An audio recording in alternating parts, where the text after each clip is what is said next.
মুরগির জন্য ভাত চলে আসছে। এই যে ভাত। এখন মুরগির ভাতের সাথে কিছু প্রোটিন জাতীয় জিনিসগুলো আমি যোগ করি। এই যে এখানে ভুসি আছে, এই যে এখানে উন্নত মানের নারিশের ফিড আছে, খুবই ছোট ছোট ফিড, বেশি বড় ফিড দিই না, এবং ফিডের পরিমাণও কম রাখি। আর এটা ভুট্টা ভাঙা ম্যাশ।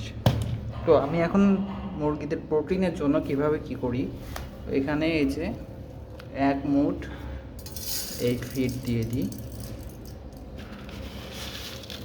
এই যে 1 মুঠ ভুট্টা ভাঙা ম্যাশ সব খাওয়ার জন্য ডাকতেছে। আর হলো এই ভুসি, এই 1 মুঠ ভুসি, এই ফিড ভুসি আর ম্যাশ মাখায়ে ভাতের সাথে দিয়ে দিই। ভালো করে মাখাবো। এগুলো মুরগির প্রোটিনের জন্য খুব ভালো।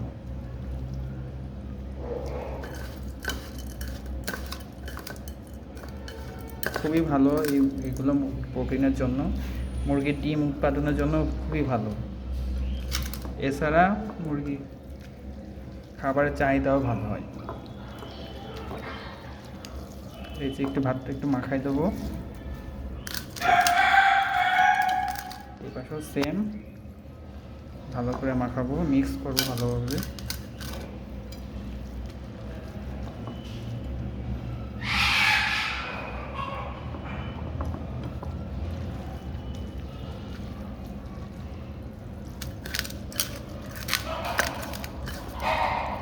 খুবই ভালোভাবে মিক্স করবো, ওদের প্রোটিনের জন্য খুব ভালো হবে।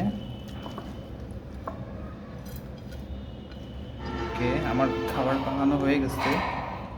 এখন এবার হলো ওদের দিয়ে দেওয়ার পালা।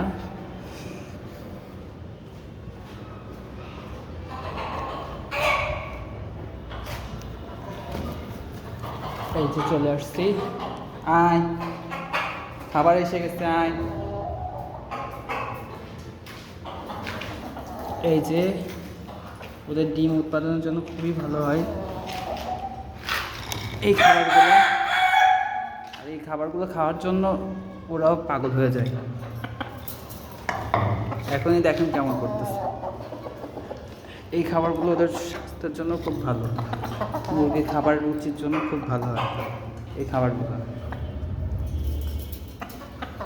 যে আরও আসছে, ওই যে আসতেছে, এসে খাচ্ছে।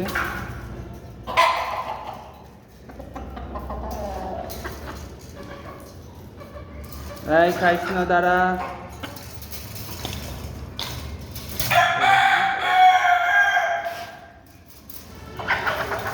দেখো,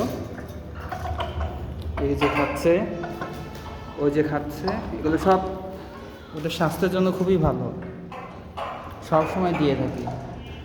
আয় আয় আয়, খা। ওই যে খাচ্ছে, এগুলো ওদের ডিমের জন্য, ওদের পুষ্টি চাহিদা, শরীরের ঘাটতি সব কিছু পূরণ হয়। খা। ওই যে সব খাচ্ছে। ওই যে আরেকটা দেখছো, বাইরের থেকে মাথা বের করে দিয়ে খাচ্ছে, দেখছো কাণ্ড দেখছো? ওই যে দিয়েছি তোদের ভাই, যাও খেয়ে নাও ভাই। এই যে ও একা পেয়ে একাই খাচ্ছে। খুবই পুষ্টিকর খাদ্য এটা, মুরগির জন্য খুবই উপকার।